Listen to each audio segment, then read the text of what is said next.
Hola, buenos días. Gracias a los que sois muy puntuales y que ya habéis entrado. En unos segundos daremos inicio a esta sesión webinar.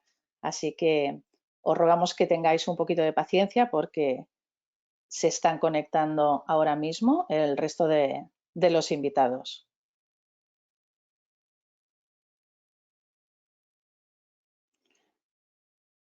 A ver.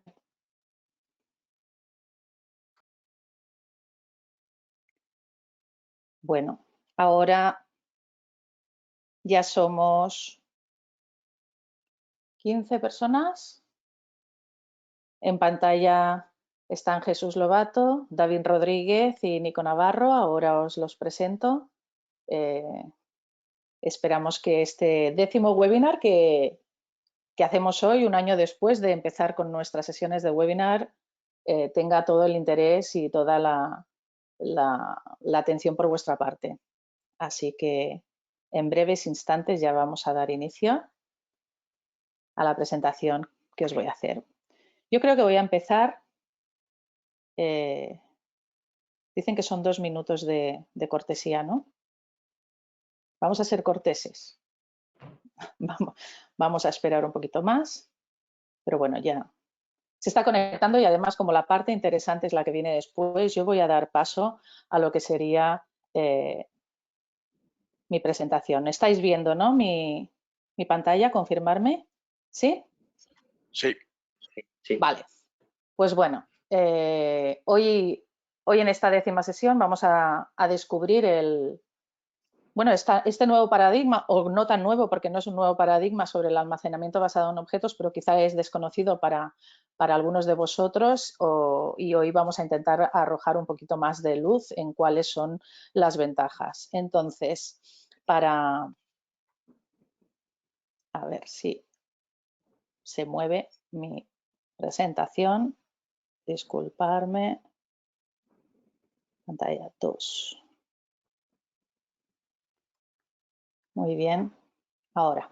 Vale, pues os voy a comentar un poquito en la agenda. Ahora mismo soy Marisa Borrás, responsable de marketing y comunicación en Brento Store y básicamente os presento este webinar que en 5 minutos David Rodríguez, especialista preventa de NetApp en Arrow, y Jesús Lobato, responsable de negocio en el cloud de NetApp en Arrow, nos van a pasar nos van a dar esta presentación. Una vez finalice, que durará aproximadamente 45 minutos, entrará Nico Navarro, que está aquí, nuestro socio director en Brento Store, que va a recoger todas las preguntas que sé que estáis deseando y que os va a motivar la presentación que van a hacer y que os invito a que la dejéis en el apartado correspondiente de preguntas que Nico las va a ir recogiendo todas y finalmente se las haremos a ellos. Entonces, intentaremos ser puntuales y que a la 1 demos por finalizada esta sesión. Como ya conocéis, en Brento Store tenemos un club muy chulo que es el B2 Club, que es el club de clientes en el cual os encontráis y por el que nosotros intentamos generar el máximo de contenido de interés para todos vosotros. Como os he comentado antes, es nuestro 10º webinar y contamos de nuevo con la colaboración de nuestro partner de referencia, por el cual nos conocéis muchos de vosotros, que es NetApp. Hoy David Rodríguez, como he dicho, y Jesús Lobato van a entrar en detalle con las ventajas del almacenamiento basado en objetos. De todas maneras, si deseáis visualizar de nuevo alguna de las anteriores sesiones de los otros webinars que hemos realizado, las disponéis todas en nuestro ya casi famoso canal de YouTube, que es joven, pero bueno, contiene todos los capítulos de esta saga y que realmente pues podéis encontrar contenido de calidad. Está en abierto, solo accediendo a nuestro canal de YouTube podéis acceder a los diferentes webinars que hemos realizado. Como sabéis todos, en Brento Store trabajamos en 4 áreas que las hemos estructurado como las soluciones on-premise dentro del área de B2 Premise, todas las soluciones cloud en B2 Cloud, que hoy en día son transversales porque hay un mix entre B2Cloud y B2Premise muchas veces. Luego, todos los servicios profesionales que os ofrecemos están comprendidos dentro del área de B2Services y, finalmente, todas las acciones, todos los eventos y todas las soluciones de conocimiento que intentamos generar, las agrupamos dentro de estas sesiones de B2Cloud. Por lo cual, pues, sin demasiado más, yo creo que ya estamos prácticamente todos. Voy a dar el control a David, ya os lo he presentado. Hola David Rodríguez, hola Jesús Lobato, hola Nico Navarro. Voy a pasarle ahora el control. A ver si hoy David Rodríguez. Perfecto. David, tuyo es. Vale, sí, aquí mostrar pantalla principal. Me imagino que todavía no veis la presentación, ¿verdad? Sí, está en modos ahora, perfectamente. Vale, ya estaría, ¿no? Y voy a quitar la cámara porque como tengo varios monitores, me sabe mal estar mirando a un sitio y no sé, y no mira la cámara, entonces, bueno, prefiero, la voy a quitar y ya está. Pues nada, pues Si me disculpas sí, un segundín, David, sí, Jesús. simplemente Perdona, mencionar... Jesús, que te tenía que dar paso, sí. No te preocupes. Nada, simplemente agradeceros a todos vuestra asistencia. Como decía Marisa, esperamos que sea de interés para vosotros. Y nada, simplemente en este ratito que compartimos con vosotros nos vamos a marcar como objetivos explicar qué es el almacenamiento de objetos, sus casos de uso más habituales y qué nos ofrece NetApp para la gestión de estos datos no estructurados. ¿De acuerdo? Así que nada, David nos lo va a contar fenomenal. Gracias, David. Muy bien. Pues entonces, sin más, vamos a comenzar un poco con la presentación, aunque ya me ha presentado Marisa, pero bueno, me vuelvo a presentar, soy David Rodríguez, soy preventa Narrow dentro de la unidad de negocio de NetApp y bueno, pues la sesión que voy a tratar de contaros hoy es un poco bueno, almacenamiento de objetos. Tengo una tabla de contenido que es más o menos lo que acaba de comentar Jesús ahora mismo. Vamos a hacer una pequeña introducción a lo que es el almacenamiento de objetos, porque seguramente muchos de vosotros conozcáis un poco qué es el almacenamiento de objetos, pero posiblemente varios, ¿no? Que haya gente que no lo conozca. Vamos a ver qué ofrece NetApp en ese sentido con Storage Grid. Storage Grid es un producto que tiene unas diferenciaciones claves que las vamos a ver y luego finalmente veremos, bueno, pues casos de uso del almacenamiento de objetos. Sin más, vamos a comenzar con esta pequeña introducción al almacenamiento de objetos y voy a comenzar con algo que seguro que muchos de vosotros habéis oído ya y es el crecimiento explosivo que está sucediendo con los datos, como decía Jesús antes, datos no estructurados, que además es el que está provocando el impulso de la adopción al almacenamiento de objetos. Y este impulso, entre otras cosas, se debe a que este crecimiento no tiene nada que ver con el crecimiento de los datos de entornos tradicionales que ya conocemos. Esto, como se suele decir, esto es otra liga. Aquí el crecimiento, debido un poco a la naturaleza de las aplicaciones, es brutal. Y por eso, el protocolo S3, que es el protocolo, veremos un poco qué es ahora el protocolo S3, por eso el protocolo S3 se ha convertido prácticamente en el estándar del almacenamiento para las aplicaciones nativas de las nubes. Las nuevas aplicaciones, por lo general, ya suelen hablar este protocolo, el protocolo S3, pero esto no significa que todo tenga que estar en las nubes públicas. De hecho, hay muchas cargas de trabajo que se están repatriando desde las nubes públicas a CPDs locales o de proveedores locales, como puede ser el CPD de Cloud de Brain o lo que sea. O sea, hay un mensaje que lanza NetApp desde hace tiempo. Yo estoy 100% de acuerdo con el mensaje y es que el modelo de nube que tiene sentido es el modelo de nube híbrida y multicloud.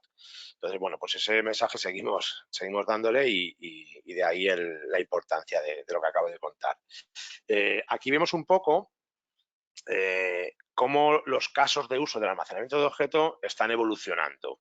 En el lado izquierdo estamos viendo un poco el mercado actual. La mayor parte de la carga de trabajo de almacenamiento, que sería lo que es la burbuja esa azul, sigue siendo un archivo frío, tradicional, donde el bajo coste y el escalado pues, es la clave en este tipo de entornos. El rendimiento aquí no importa o importa bastante menos, mejor dicho.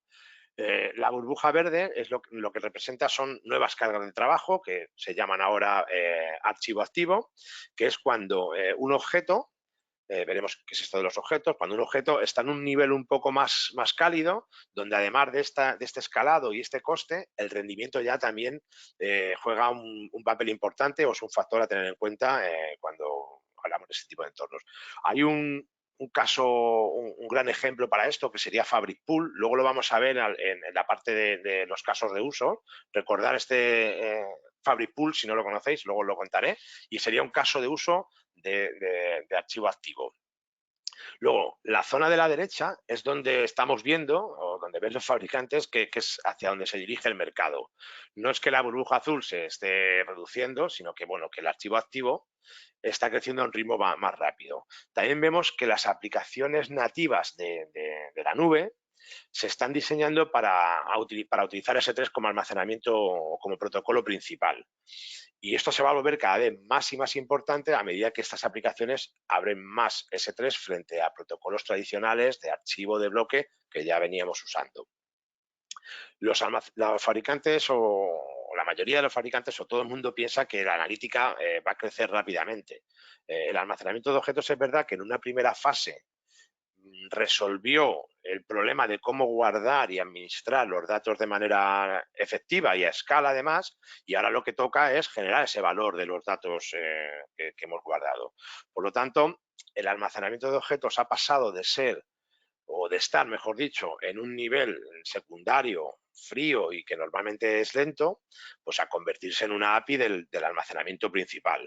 ¿Esto qué significa? Bueno, pues que los sistemas de almacenamiento de objetos tradicionales, por así decirlo, o heredados, no pueden manejar las nuevas cargas de trabajo, que pueden ser cargas tipo analítica de datos con Spark, que ya tiene esa conexión nativa S3, o aplicaciones de nueva generación, aplicaciones web, o por supuesto, yo que sé, soluciones de streaming, que veremos también que es un entorno clave para el almacenamiento de objetos, que requieren de un único namespace, los típicos data lake, no sé si habéis oído el término data lake, son los grandes lagos de datos. Bueno, pues son entornos donde requieren de un almacenamiento de objetos de este tipo.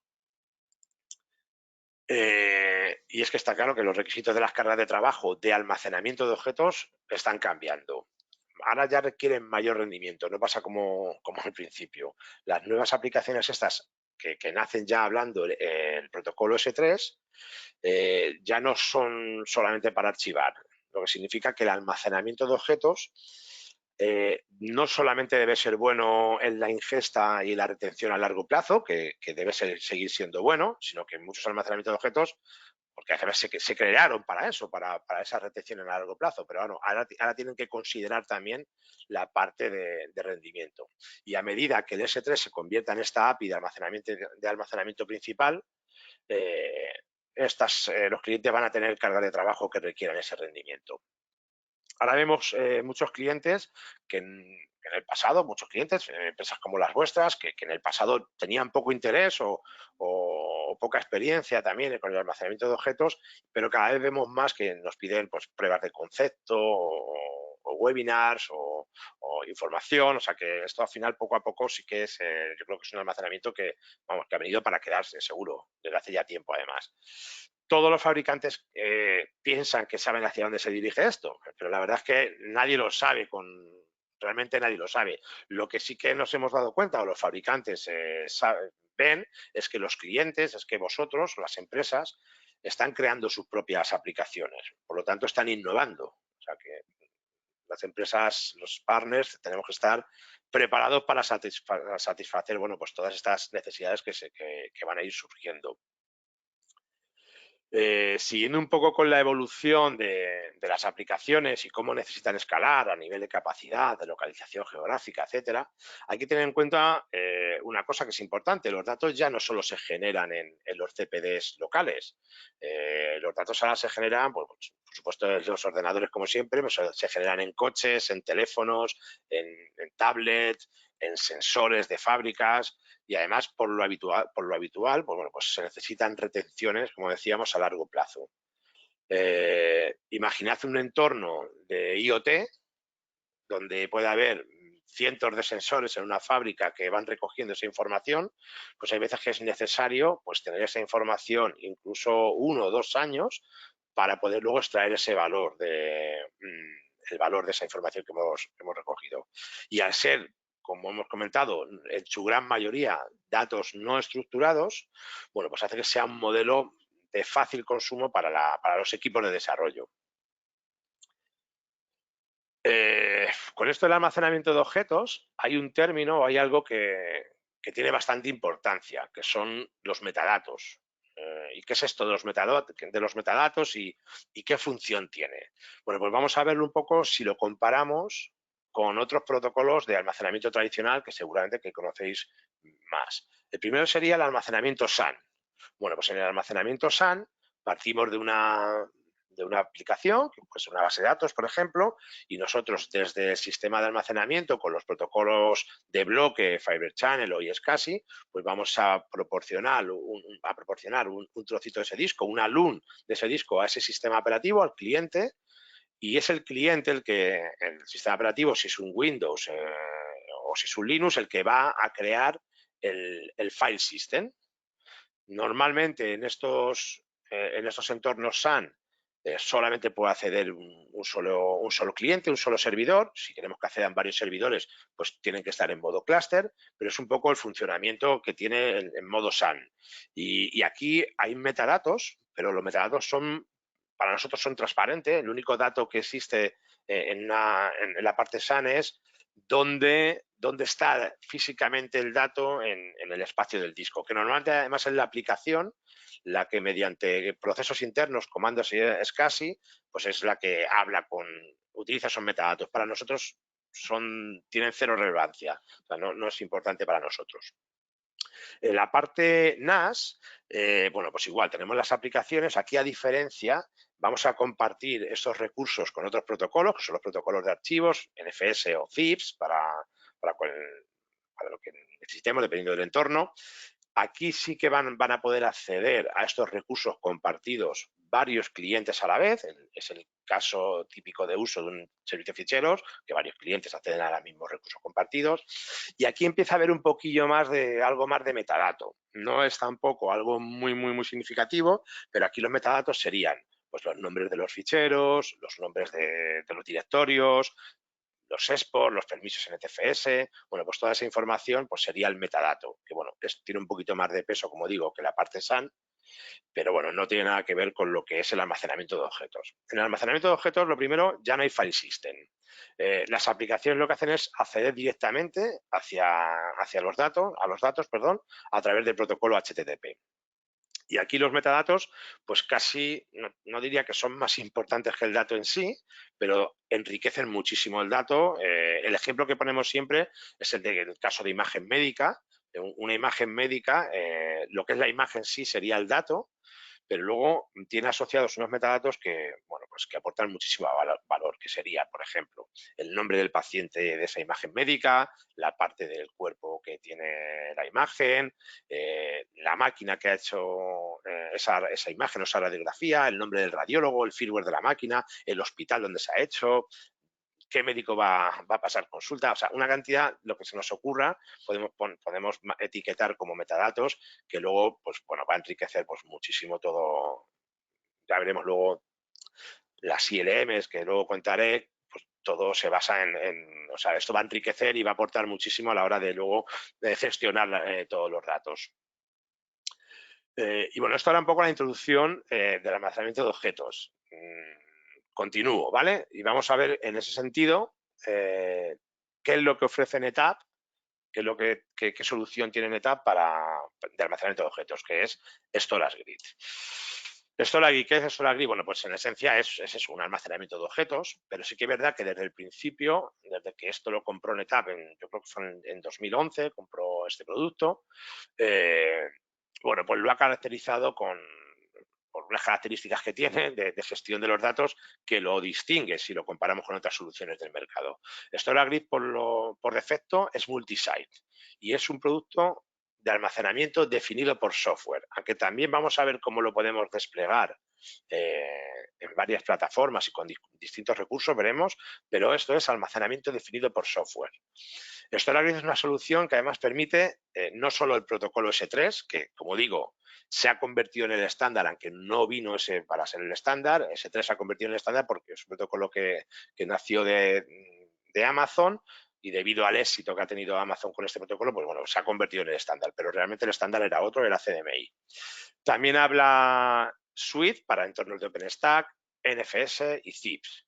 Y bueno, y es compatible, que también luego veremos, con funcionalidades de tipo Word, de tipo Compliant, que luego vamos a ver más adelante también. Como digo, se puede implementar de varias formas, que vamos a ver ahora mismo, y también podemos usar el almacenamiento de distintas maneras. Lo vamos a ver ahora en unas slides más adelante. No quiero entretenerme ahora en esa. En cuanto al escalado, bueno, pues en cuanto al escalado, bueno, la imagen lo dice por sí solo, o sea, lo dice todo, es brutal. Podemos llegar hasta 16 sites geográficamente, vaya, hasta 420 petabytes de capacidad y 200 billones de objetos. La escalabilidad, al final esta escalabilidad es posible porque StorageGRID permite administrar, además de forma eficiente, tal cantidad de datos. Y además, encima, como digo, geográficamente distribuido. ¿Por qué? Bueno, pues entre otras cosas por algo que vamos a ver más adelante, por un motor de políticas inteligente, que es una de las grandes fortalezas de StorageGRID, pero lo vamos a ver más adelante, más en detalle. Lo que os comentaba de cómo podemos desplegar StorageGRID. Bueno, pues hay varias formas. La primera es mediante appliance. Están basados en una gama de productos que tiene NetApp, no sé si la conocéis, son unos equipos que dan servicio bloque, son iSeries con un sistema operativo que se llama Centricity y pueden llegar a un escalado bastante grande, de hecho hasta 2,8 petabytes de capacidad bruta por appliance. A medida que vayamos creciendo, vamos añadiendo appliance. Lo que hacemos aquí es, este es un cacharro físico, es un chasis que tiene discos internos incluso, y lo que hacemos es correr el sistema operativo de Centricity, que es el que gobierna los equipos iSeries, va corriendo una controladora y en la otra, bueno, pues va corriendo StorageGRID. Esa sería la primera. La segunda lo podemos hacer funcionar también como máquina virtual en VMware. Hay unas plantillas de tipo OVA que desplegamos en nuestro entorno de virtualización y este entorno de virtualización, bueno, puede estar provisto a nivel de almacenamiento por almacenamiento NetApp o por cualquier almacenamiento, incluido si es vSAN. Y luego, por último, Bare Metal, lo podemos hacer correr en servidores de propósito general con sistemas operativos Red Hat, CentOS, Ubuntu o Debian. Todo esto siempre basado en contenedores Docker. Y lo mismo, el almacenamiento puede ser provisto por almacenamiento externo, NetApp, no NetApp o incluso los discos internos del servidor. En todos los casos se gestiona con la misma consola y se ofrecen las mismas APIs. Una pregunta, David. ¿Sí? Está genial, estoy viendo estas distintas opciones que nos presentan. ¿Las podemos mezclar? O sea, ¿tenemos la posibilidad de hacer un grid en el que conviva la opción de appliance con la de Bare Metal? Sí. Con la de... ¿Sí? Pues sí se posible? puede y además, sí es posible totalmente. Además es una buena opción, porque muchas veces hay empresas y clientes que quieren iniciarse en lo que es el almacenamiento de objetos y bueno, pues tener la opción de desplegar en un Bare Metal o como máquina virtual una primera aproximación a lo que va a ser un entorno. Es un entorno totalmente funcional, pero más pequeño, obviamente, con menos coste, y a medida que va creciendo, si esto se adapta a lo que nosotros estábamos buscando, pues podemos hacerlo crecer con appliances físicos sin ningún problema. Se puede hacer sin problema. De hecho, es una buena idea, por así decirlo, hacerlo así, para empezar. Genial. A medida que van creciendo nuestras necesidades, pues podemos ir mezclando en ese mismo grid distintas aproximaciones. Genial. Distintos modelos, exactamente. No quiere decir que si desplegamos inicialmente con Bare Metal, tiene que morir en Bare Metal. No, podemos mezclar, ¿vale? Genial. Gracias. Gracias, Jesús. ¿Cómo licenciamos Storage Grid? Bueno, pues también tenemos dos opciones de licenciamiento. Estas dos opciones, bueno, pues la primera sería con licencia perpetua, que llamamos, nunca expira. Lo que hacemos es comprar por capacidad bruta en terabyte y podemos ir comprando, bueno, pues expansiones de capacidad si lo vamos necesitando. Aquí es importante tener en cuenta que el soporte se compra por separado. Es decir, una cosa es que la licencia no expire, pero el soporte sí. Yo si compro una licencia de X teras, la voy a tener siempre en modo perpetuo. La voy a tener siempre los teras que haya comprado y si quiero comprar 6 meses, 1 año, 2 años de soporte, bueno, pues el soporte lo voy a tener hasta que expire el periodo de compra del soporte. Y luego la segunda opción es la licencia por suscripción. Aquí también está basado por capacidad, pero además la diferencia de la primera es que aquí sí que expira porque viene unido al soporte. Aquí cuando compramos la licencia por suscripción, yo compro 6 meses, 1 año o 2 años, 20 teras y 2 años de soporte, bueno, pues todo tiene ese periodo de tiempo. Me imagino que habrá diferencias de precio entre unas y otras y tendremos que aplicar la que mejor nos adapte a nuestras necesidades. Una cosa también importante, la recomendación, diría yo, bueno, yo creo que es lo mínimo que se puede montar con Storage Grid, con esta licencia de suscripción sería 10 teras y 6 meses, eso sería lo mínimo. Pero bueno, luego si el cliente va necesitando más, con estos 6 primeros meses y 10 teras, pues tenemos 6 meses para llenar esa capacidad. Y si vamos necesitando más, podemos crecer de forma muy flexible, podemos crecer de tera en tera y de mes en mes lo que es el soporte. ¿Vale? Bueno, vamos un poco con las diferenciaciones claves de Storage Grid. Y bueno, debido un poco a todo esto que hemos estado viendo en las slides anteriores, bueno, que se han generado un crecimiento explosivo de los datos, escala masiva, etcétera, pues hace que podamos tener, bueno, pues una necesidad de almacenar, como lógicamente, pues mucha información. Hablamos de petabytes, de millones de objetos, etcétera, etcétera. Entonces, cuando manejamos tal cantidad de datos, es muy importante tener el control de dónde y de cómo están mis datos. A nivel de protección, por supuesto, pero también a nivel de optimización, de en qué tipo de disco en qué tipo de disco pongo yo mi dato en función de las necesidades que tengo en cada momento, lo que llamamos el ciclo de vida. Entonces, Storage Grid cuenta con ese motor que hablábamos de políticas que es súper potente, y podemos definir los requisitos de durabilidad, de costo de almacenamiento y de retención de cada etapa del ciclo de vida de los datos, desde que ingerimos los datos, desde que se hace la ingesta hasta el borrado. Además, ahora, bueno, pues también se pueden proteger los datos de otra forma, que es lo que comentaba al principio. Podemos evitar que los datos se modifiquen, se sobrescriban o se borren hasta el periodo de retención que nosotros apliquemos. Así cumplimos pues, normativas de estas de tipo GDPR con funcionalidades de Word, que he comentado al principio. Bueno, pues desde las últimas versiones también incorpora. Nosotros le marcaríamos una fecha de expiración y hasta que no llegue a esa fecha, pues mis datos no se pueden borrar. Pero bueno, vamos con el motor de políticas, las CLMs, que es gestión de ciclo de vida integrada. Esto es uno de los valores o el valor más importante, diría yo, de Storage Grid. Y bueno, pues desde el menú de las ILMs, pues lo que podemos configurar son las reglas y las políticas de la gestión de este ciclo de vida de los datos, que son las que van a regir, bueno, pues toda la durabilidad y la disponibilidad de los datos. Una cosa muy interesante es que todos los requisitos del almacenamiento y de cómo accedemos a los datos pueden cambiar, es totalmente dinámico. Un ejemplo sería las típicas plataformas de streaming como Netflix o HBO o incluso Spotify, cosas así, utilizan almacenamiento de objetos por debajo. Y imaginad que se va a estrenar yo qué sé, pues en Netflix, se va a estrenar una película donde se sabe que va a tener bastante éxito y bueno, pues entonces durante un periodo determinado que elijamos en función de lo que analicemos, vemos que esa película se va a usar y se va a ceder mucho. Entonces, la vamos a poner geográficamente en muchos sitios, con una protección muy alta en temas de réplica, en el disco más rápido posible, todo esto para que la experiencia del usuario sea la mejor posible. Y a medida que vamos viendo que esa película va perdiendo el interés, porque ya la ha visto la gente y va pasando el tiempo, pues bueno, pues esa película pues ya no hace falta que la guardemos geográficamente en tantos sitios, ni en disco tan rápido, ni con tantas réplicas. Entonces, de ahí a las importancias de estas políticas que nos permiten gestionar todo el ciclo de vida de este dato.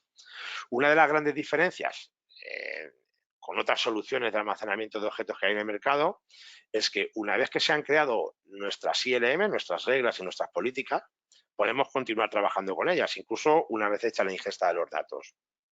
Podemos modificarlas, podemos adaptarlas a medida que vayan cambiando estos requisitos, como el ejemplo anterior de Netflix, los requisitos de almacenamiento, pues nosotros podemos ir modificándolas. Y esto es un valor importante porque no todas lo hacen. Otro ejemplo de una política, bueno, pues imaginad que, yo qué sé, pues tenemos un entorno, el que sea, y decido guardarlo en mi almacenamiento de objetos y le digo, configuro una ILM, una política, que digo que desde el día 0 hasta el día 15, por ejemplo, eso se va a guardar en un almacenamiento rápido y con una alta protección, porque es un entorno que es muy susceptible de que me pidan restauraciones. Entonces, esos primeros 15 días, que suele ser lo habitual, bueno, pues yo lo guardo ahí.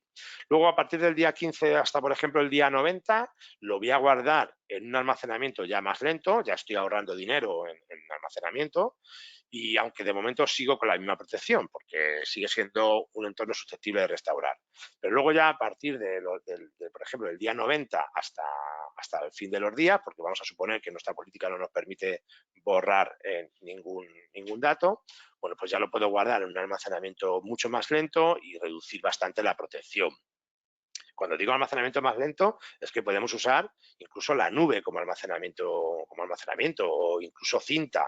Cualquier tipo de almacenamiento podemos usar para guardar nuestros datos. Entonces, al final, esto nos va a dar un juego para la gestión de ciclo de vida que es brutal. La verdad que lo de las ILMs es de lo mejor que tiene.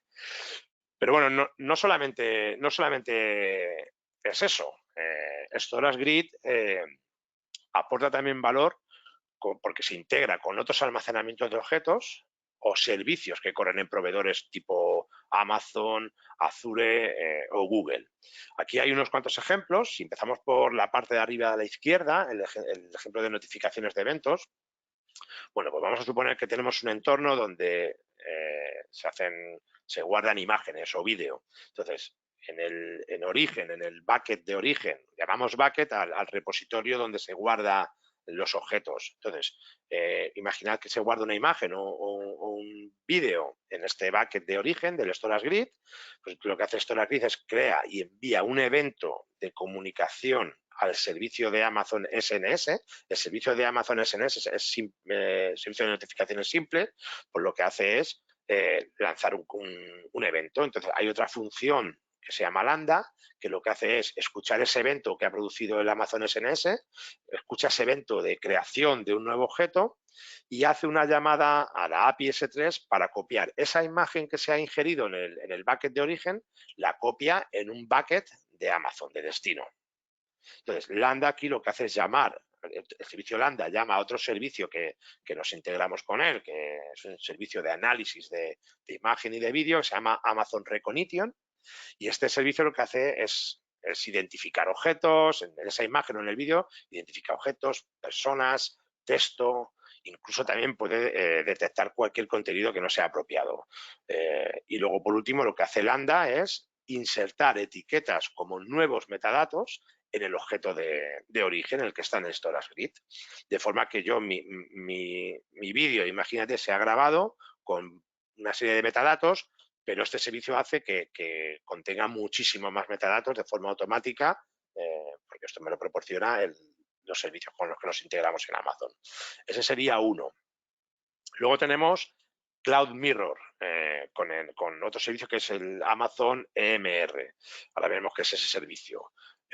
Aquí cuando ingerimos o cuando el sistema de almacenamiento de objetos ingiere en origen un objeto, bueno, pues el storage grid lo que hace es replicarlo hacia otro bucket, hacia otro almacenamiento S3 en la nube. Y una vez allí, este servicio, el servicio EMR, lo que hace es transformar grandes cantidades de datos en formato base de datos de Amazon tipo DynamoDB. Pues igual, para entornos, por ejemplo, de IoT, donde vamos recogiendo datos no estructurados, pues este servicio es capaz de convertirlo en un formato DynamoDB que a lo mejor lo necesitamos para utilizar una aplicación en la nube de analítica que nos requiere que sea en DynamoDB. Bueno, pues es una opción. También nos integramos con Elastic.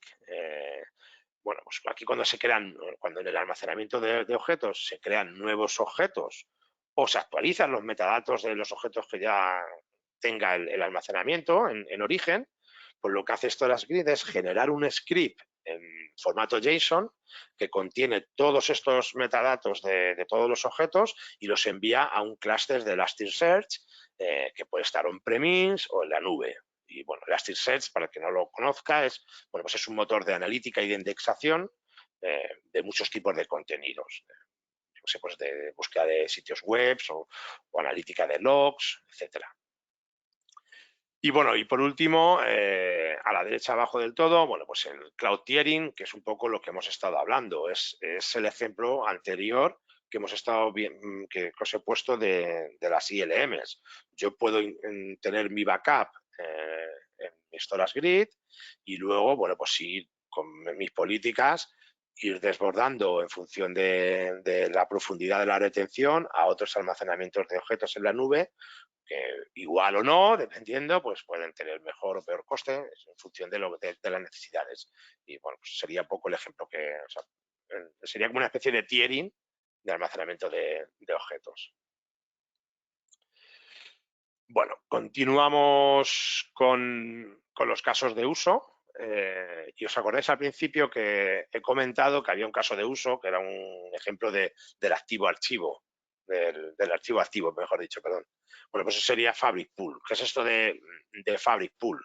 Bueno, pues Fabric Pool es una funcionalidad que tenemos en otra gama de producto, que es ONTAP, que seguramente que muchos de vosotros la conocéis. Bueno, que lo que nos permite es, en función de unas políticas que tenemos configuradas, que ya vienen preestablecidas en el sistema, es considerar un bloque de datos frío o caliente, y cuando es frío, pues lo enviamos, lo sacamos del almacenamiento local, que suele ser un almacenamiento de disco de estado sólido, que es el precio por tera es más caro, pues lo desbordamos al almacenamiento S3, que por lo general el coste por tera o por giga es mucho más barato, de forma que así no estamos usando espacio en un disco que es rápido con bloque que no usamos.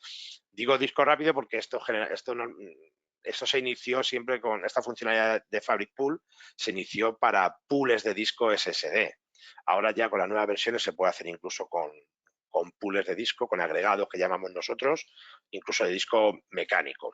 ¿Y dónde se hace ese desbordamiento del bloque que consideramos frío? Porque puede ser hasta un 80% de inactivo. Bueno, pues se desborda un almacenamiento de objetos, que puede ser un Amazon, un Azure, un Alibaba, los que vemos ahí, incluso, por supuesto, un Storage Grid.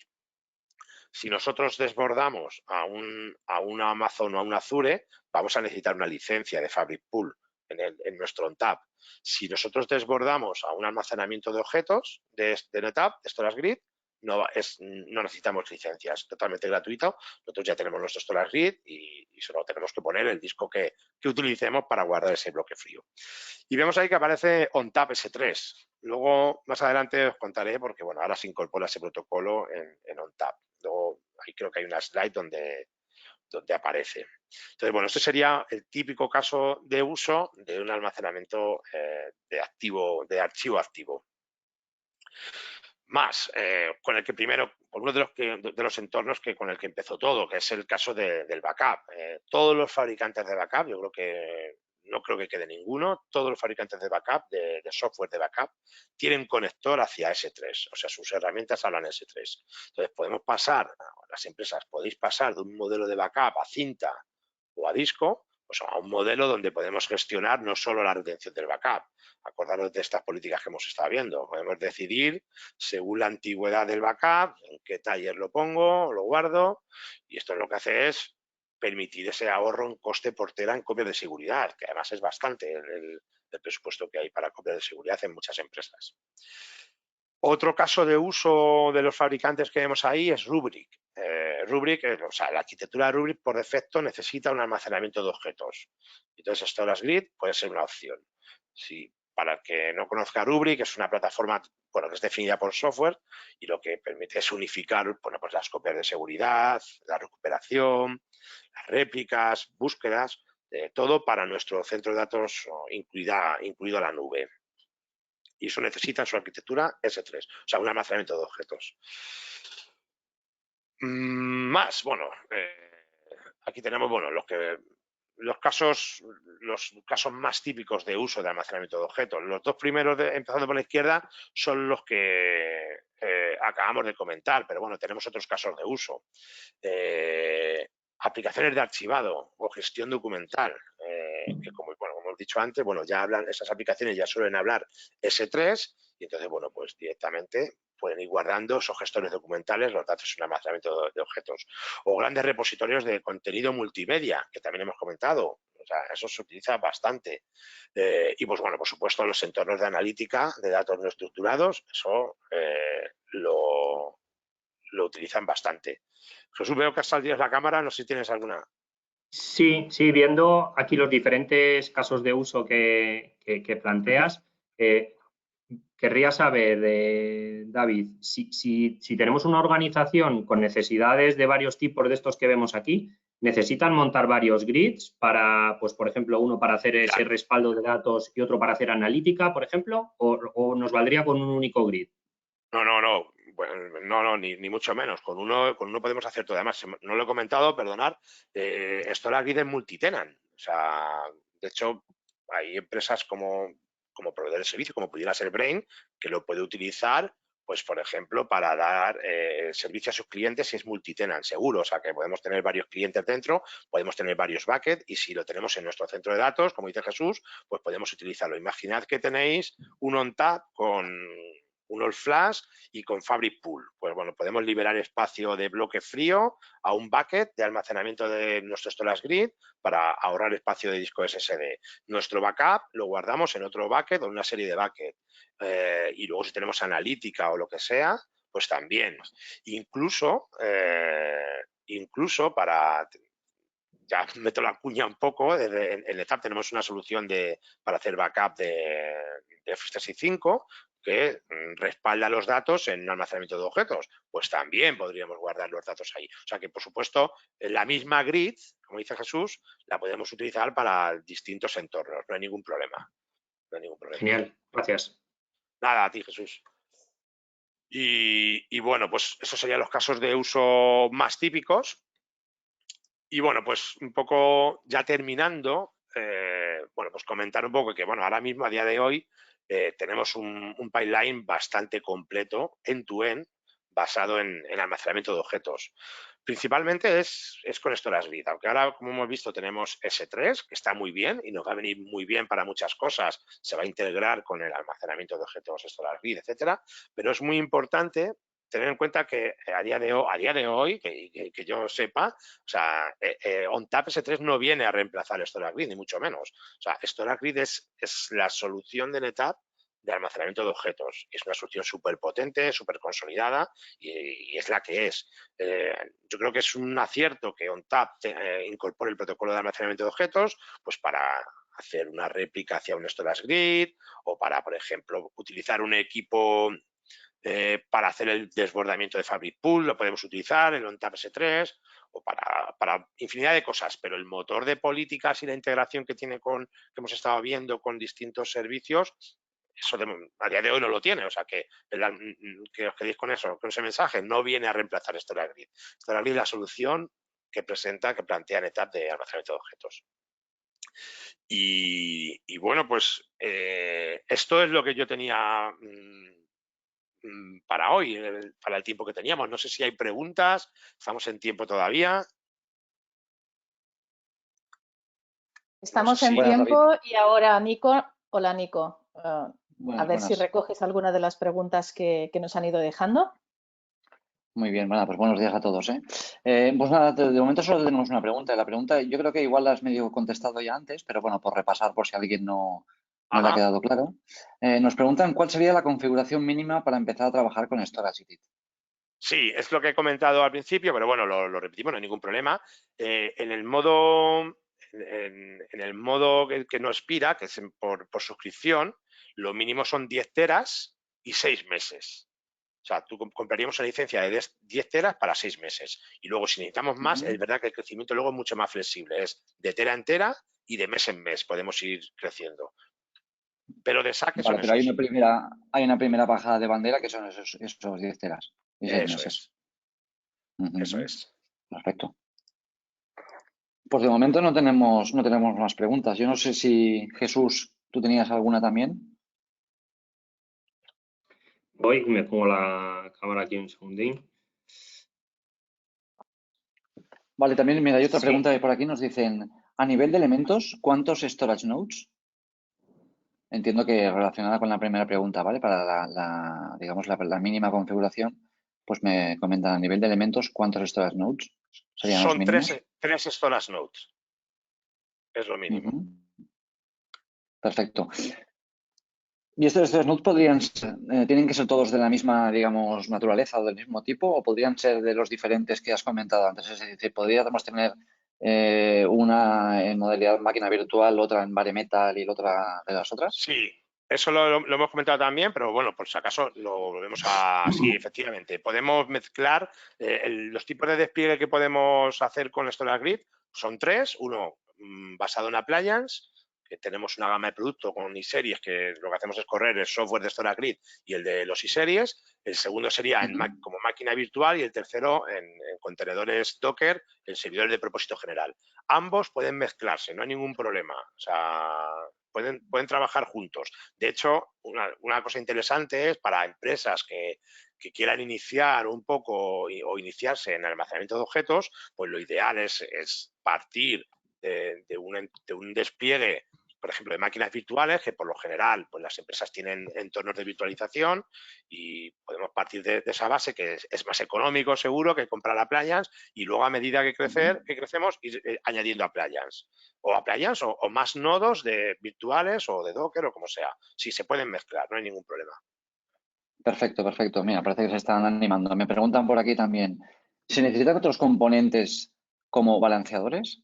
Sí, buena pregunta también. Sí, hay un balanceador que viene por defecto ya en StorageGrid que podemos usar, pero la recomendación es cuando el entorno tiene un cierto tamaño, lo suyo es usar balanceadores externos. Sí que incorpora uno totalmente incluido con la solución, pero es verdad que cuando el entorno crece lo mejor es contar con balanceadores externos. Hay varios fabricantes con los que y no recuerdo ahora, luego os lo pondré, no recuerdo ahora, pero hay varios fabricantes de balanceadores con los que nos integramos para esto. Pero sí que es Entiendo que necesario. a lo mejor con Citrix, Netscaler o con F5 y tal, supongo que debe haber Exacto, compatibilidad, ¿no? Sí. Ujú. Perfecto. Vale, otra pregunta por aquí. Nos dicen, hola, yo tengo una pregunta. ¿Cuáles son las ventajas del almacenamiento S3 con respecto a otros como el NFS o el SMB? Vaya, el TIFS. Gracias. Vale, están pensados para cosas diferentes. En un almacenamiento de ficheros, que es lo que estaba planteando esta pregunta, bueno, pues al final, lo que normalmente en un almacenamiento de ficheros se comparte con los protocolos NFS y CIFS y los usuarios, los clientes acceden por estos recursos. No son las aplicaciones normales, que también pueden, no son las aplicaciones. Aquí normalmente siempre se requiere una aplicación por encima. O sea, el almacenamiento de objetos no va a llegar el usuario, va a entrar un recurso que podría hacerlo, pero no está pensado para eso. Está pensado para trabajar con el protocolo HTTP. Entonces, normalmente hay una aplicación por encima que es la que se encarga de coger estos datos. No hay un file system por debajo, no hay nada. Entonces, es diferente. Yo aquí, y por si ayuda, tenemos un ejemplo, ¿no? que utilizamos para explicar esta diferencia. Cuando hablamos del almacenamiento al cual accedemos en modo NAS, pues digamos que sería parecido a como cuando vamos a un parking, dejamos nuestro coche y lo que hacemos es anotarnos, ¿no?, en qué planta y en qué plaza lo hemos dejado o en qué color, para luego a la vuelta ir a por nuestro coche en la ubicación que lo hemos dejado. Digamos que nos hemos anotado el path en el que debemos dejar nuestro coche o nuestro dato para luego acudir a por él. El almacenamiento de objetos, gracias a esos metadatos, como explicaba antes David, lo que nos va a permitir es buscar nuestro dato sin tener que conocer el path donde está ubicado. Y vamos a poder hacer esa búsqueda del dato por sus características. Podremos lanzar esa consulta al repositorio de radiografías que planteábamos antes, diciendo, pues radiografías de la mano izquierda o radiografías que se han hecho en tal hospital. Sería el equivalente en el parking a llegar y en lugar de preocuparme de dónde lo he dejado, pues es que será que le he dejado las llaves a alguien y yo a la vuelta pues me traen mi coche. Yo simplemente presento el ticket y me devuelven el coche. Es un poco un ejercicio así para entender un poco la diferencia que hay entre una aproximación y otra. ¿Vale? Gracias, Jesús. Muy buen ejemplo. Nada, hombre.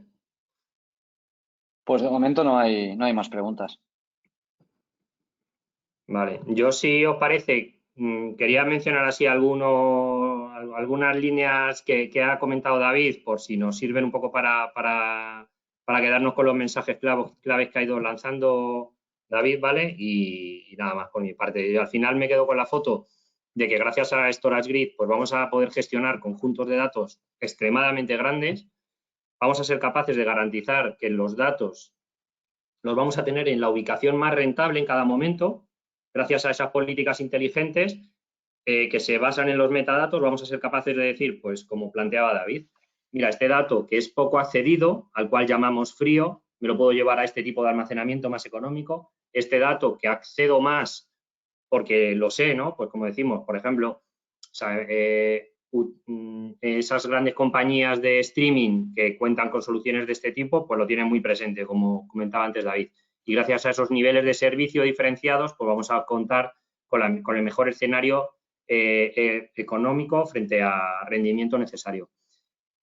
Otro punto importante va a ser esa posibilidad de contar con los datos en varias zonas geográficas, gracias a la distribución que nos permite hacer el grid. Y por último, pues gracias a que vamos a poder ubicar el dato donde queramos, nos va a ayudar mucho a poder dar cumplimiento a las diferentes normativas en cuanto a retención de datos se refiere, ¿vale?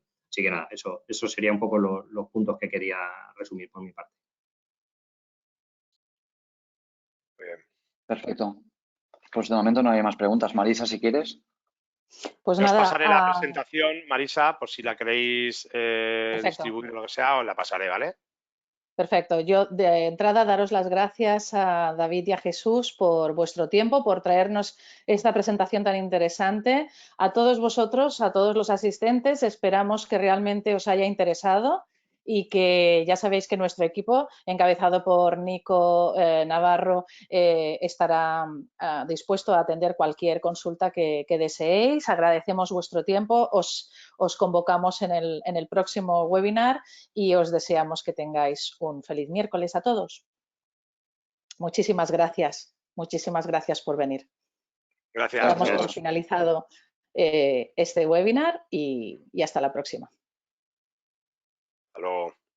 Hasta luego. Chao, chao.